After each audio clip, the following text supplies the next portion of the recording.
Semana passada foi a parte de poríferos e quinidários, né? Então, essa semana a gente vai começar a parte de platelmintos e nematóides, são os chamados vermes chatos e cilíndricos, tá? Então, os vermes, eles têm uma ligação muito íntima com seres humanos, tá? E isso aí a gente remonta até mesmo a uma visão histórica. Por quê? Não sei se vocês lembram, não sei se na filosofia ou na história vocês veem a questão de visão de mundo, visões de mundo, né? A visão teocêntrica, a visão geocêntrica, a visão antropocêntrica, enfim. E dentro do contexto de visão antropocêntrica, tem o homem como centro de tudo. Então é como se o homem ele estivesse lá e o ambiente fosse apenas um mero fornecedor de tudo para os seres humanos. Então, é como se todos os demais organismos estivessem aqui e o homem aqui, ó, tá? Não fazendo parte do contexto. Sendo que nós somos parte integrante do ambiente.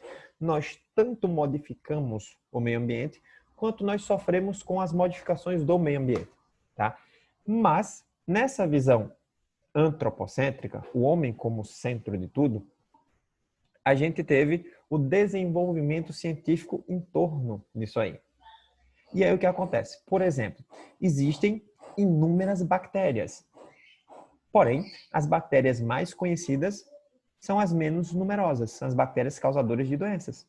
Tenho bactéria de vida livre, eu tenho bactéria decompositora, eu tenho bactérias fermentadoras, tá? Eu tenho até bactérias que são parte de floras intestinais, são bactérias que trabalham com a protocooperação com outros organismos. Tá? Eu tenho uma infinidade de bactérias. Porém, as mais conhecidas são as bactérias causadoras de doenças. Por quê? Porque elas causam doenças em seres humanos. Então, se era uma bactéria que causava doença para seres humanos, era de meu interesse estudar. Se não causava, era simples e meramente um micro-organismo a mais que existia. Do mesmo jeito aconteceu com os vermes, tá? Tanto verme chato quanto verme cilíndrico. O que aconteceu? Os vermes, eles podem ser de vida livre, eles podem ser parasitas também. E alguns desses parasitas são parasitas humanos. É aí onde está. Dos vermes como todo, tanto verme chato quanto verme cilíndrico, tá? Eu vou ter uma maior quantidade de informações daqueles que estão diretamente relacionados com os seres humanos. E aqueles que estão relacionados com os seres humanos são os causadores de doenças, tá? Então, a gente vai ver um pouquinho aqui dos platelmintos, que são os vermes chatos, dos nematóides, que são os vermes cilíndricos, tá? Então, anatomia, fisiologia, reprodução, ciclos reprodutivos e também as doenças causadas por esses vermes, tá? Então, vou iniciar aqui a transmissão da tela e aí a gente vai trabalhar esses filos aí, certo? Transmissão de tela, tá ok aí? Tranquilo? Tá em full? Áudio está ok? Alguém pode me confirmar? Tudo certo. Beleza, obrigado, minha flor. Então vamos nós. Platelmintos e nematóide, tá?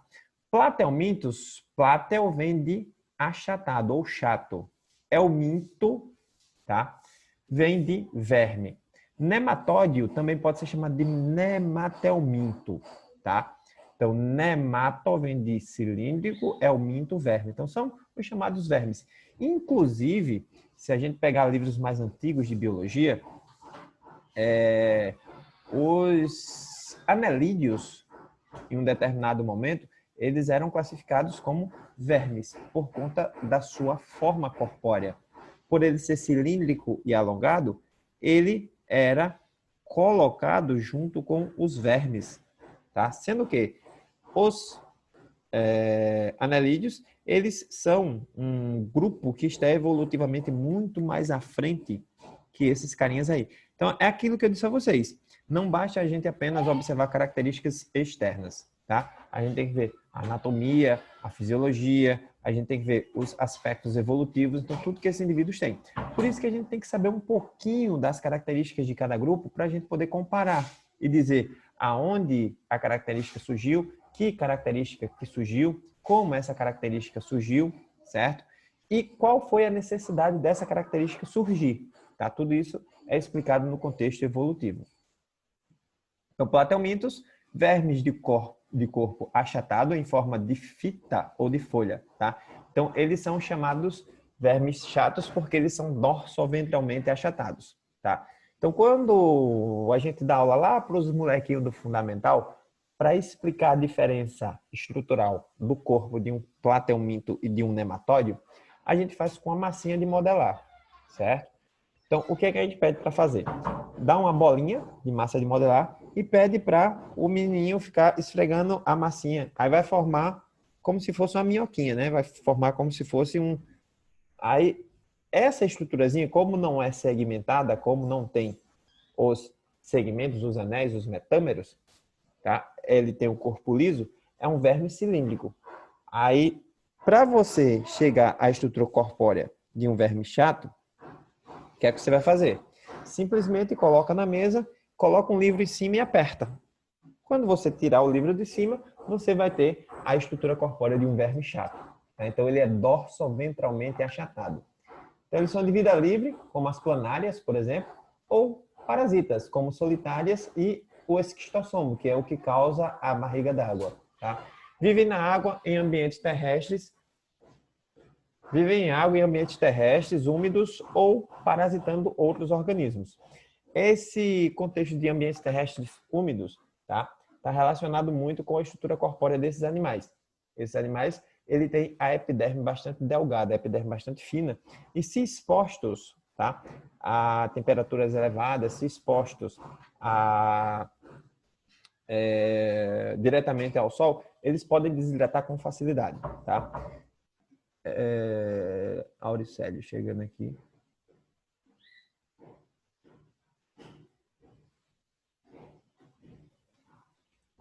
Deixa eu só...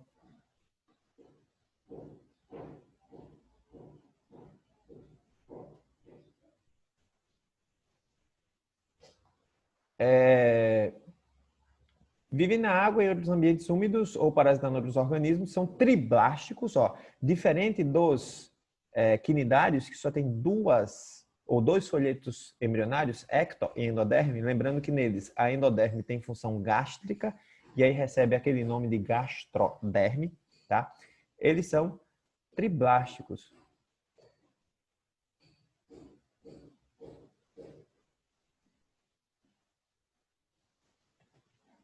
Eles são triblásticos, ou seja, eles têm 3 folhetos embrionários, tá? Eles vão ter ecto, meso e endoderme. Porém, esses 3 folhetos, eles são sobrepostos. E aí não tem nenhum tipo de cavidade entre esses folhetos, tá? Daí esses indivíduos, eles não apresentam celoma, não apresentam a cavidade celomática, então eles são acelomados. E são protostômio. Protostômio é quando o indivíduo, ele tem a estrutura do blastóporo, originando primariamente a boca, certo?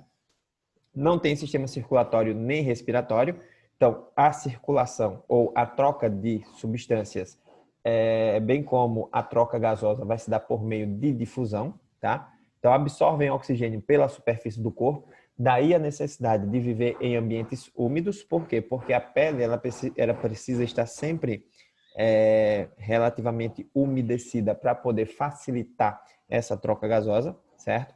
O sistema digestório continua incompleto, tá? Tem uma única abertura, tá? Que é chamada de boca, e aí essa única abertura, ela vai atuar tanto para a ingestão do alimento quanto para a eliminação dos resíduos alimentares, tá?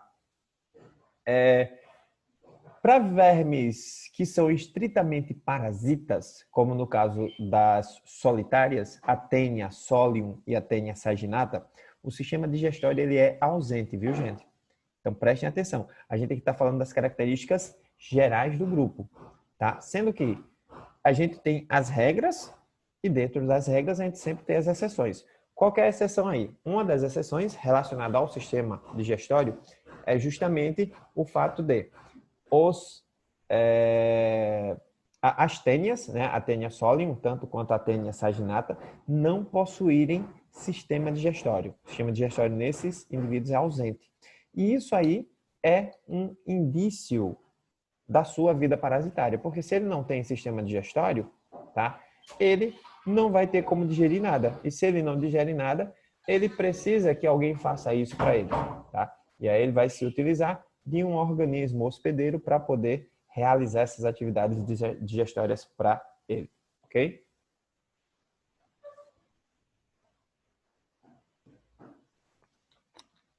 Aí, o que eu acabei de falar. Solitárias ou tênias não têm sistema digestório, absorvem nutrientes dos hospedeiros através da superfície do seu corpo, tá?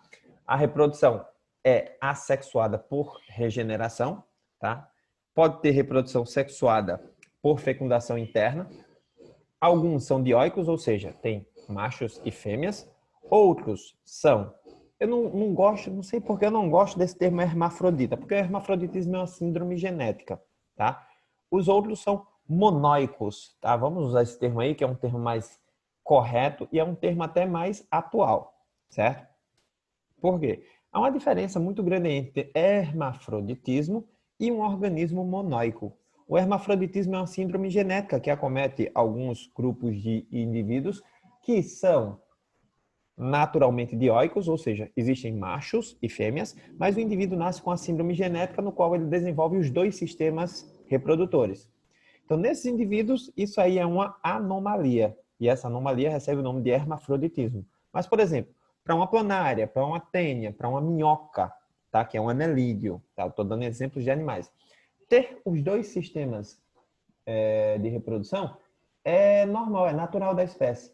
Então, esse termo hermafroditismo arremete muito à doença, à síndrome genética do hermafroditismo, tá?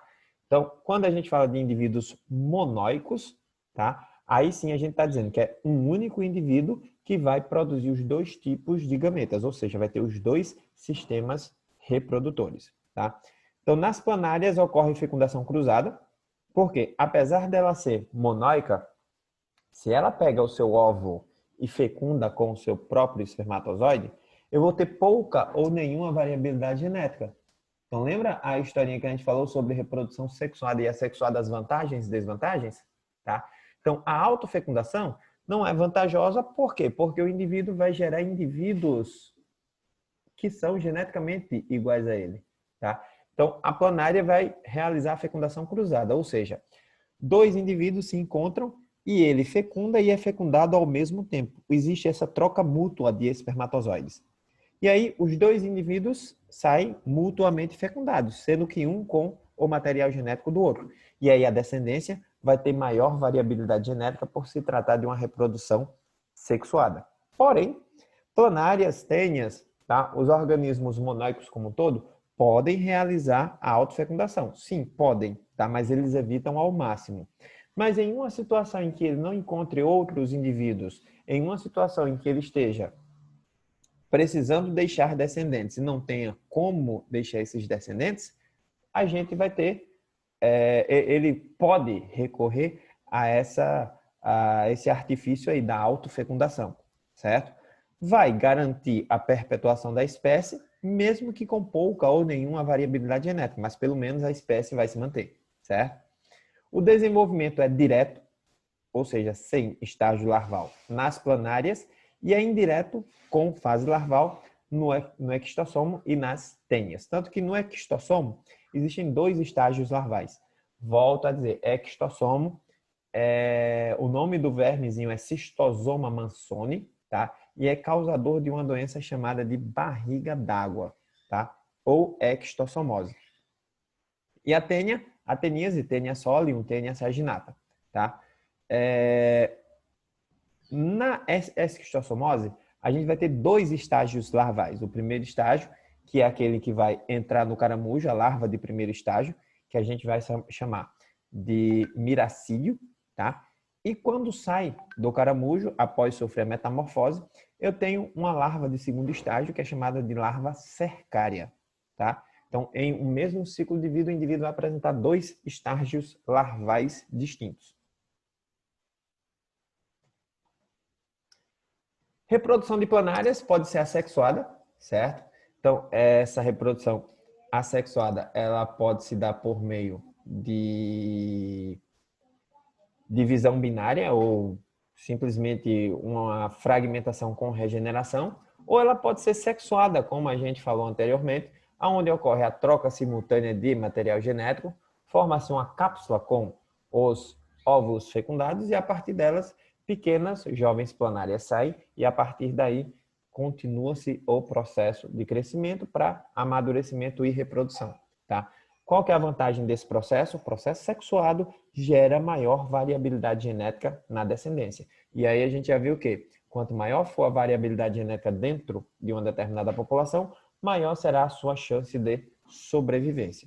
Qual que é a vantagem da reprodução assexuada? O indivíduo não vai depender de outro indivíduo para que o processo ocorra. De modo que é um processo mais rápido, é um processo que não depende de outros indivíduos, tá? Mas tem como desvantagem gerar pouca ou nenhuma variabilidade genética.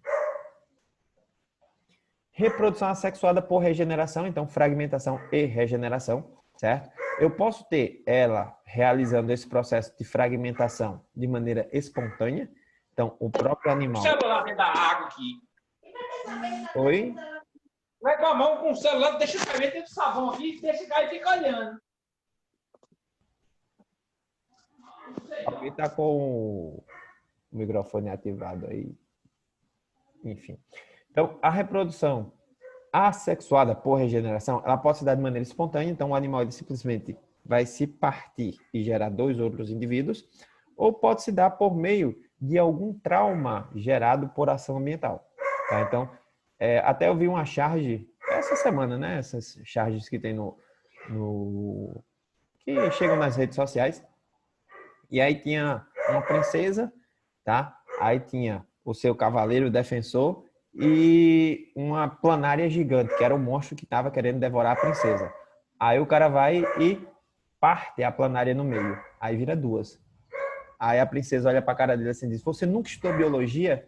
Aí ele responde, né? "Eu acho que eu faltei essa aula." Então, foi uma chargezinha. E eu acho que foi até utilizada em alguma questão essa charge, né? Mostrando aí o processo de fragmentação e regeneração que acarreta numa reprodução do tipo assexuada, tá?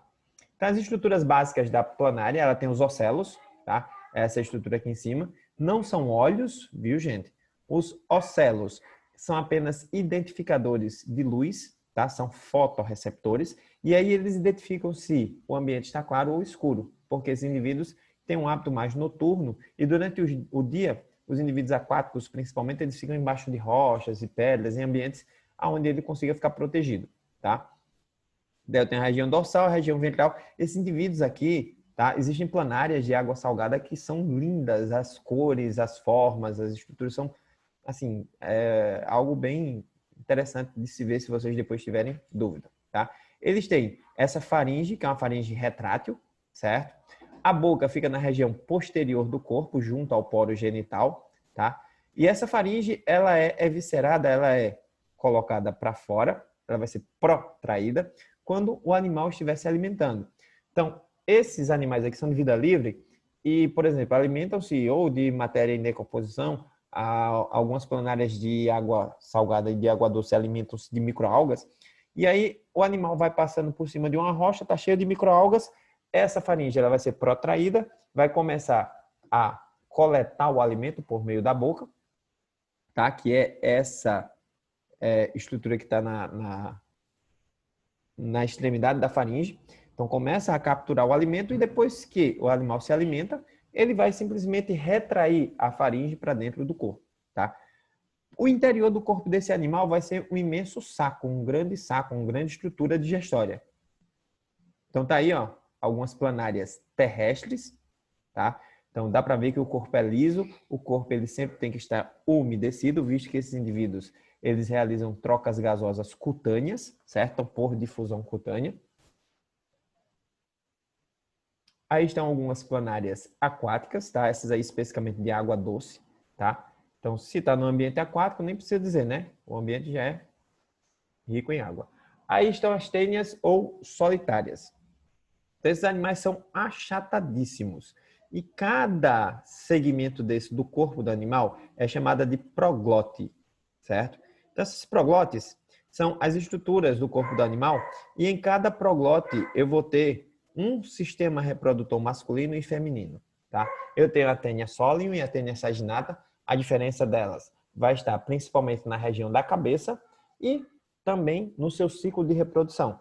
Tênia saginata tem como hospedeiro intermediário o boi, tá? E a Tênia solium tem como hospedeiro intermediário o porco, tá? Ambos têm como hospedeiro definitivo os seres humanos.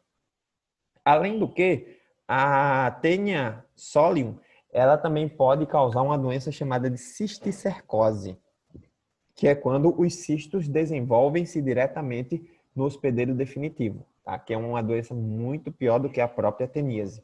Então, nas proglotes, tá? Eu vou ter os sistemas reprodutores, masculino e feminino. Daí vai ocorrer a liberação dessas proglotes, tá? Já com os óvulos fecundados. E aí, como ela está no trato digestório do indivíduo, essas proglotes elas saem junto com as fezes. E aí, ao sair junto com as fezes, pode contaminar o solo, pode contaminar um alimento que vai ser ingerido por um animal, o boi ou o porco, dependendo do ciclo que eu estiver levando em consideração.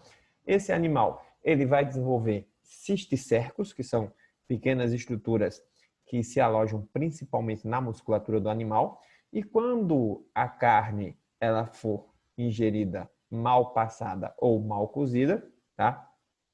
Esses cisticercos podem estar ativos e o indivíduo pode contrair a teníase, tá? Então tá aqui, ó, mostrando o ciclo de reprodução, certo? Então, o cara aqui, ó, assando um porquinho, beleza, né? O cara ingeriu a carne do porco e defecou, certo? Junto com as fezes dele, ingeriu a carne do porco contaminada, né? Desenvolveu, tá? A teníase, no caso a Tênia solium, já que aqui eu tenho o porco como hospedeiro intermediário, tá?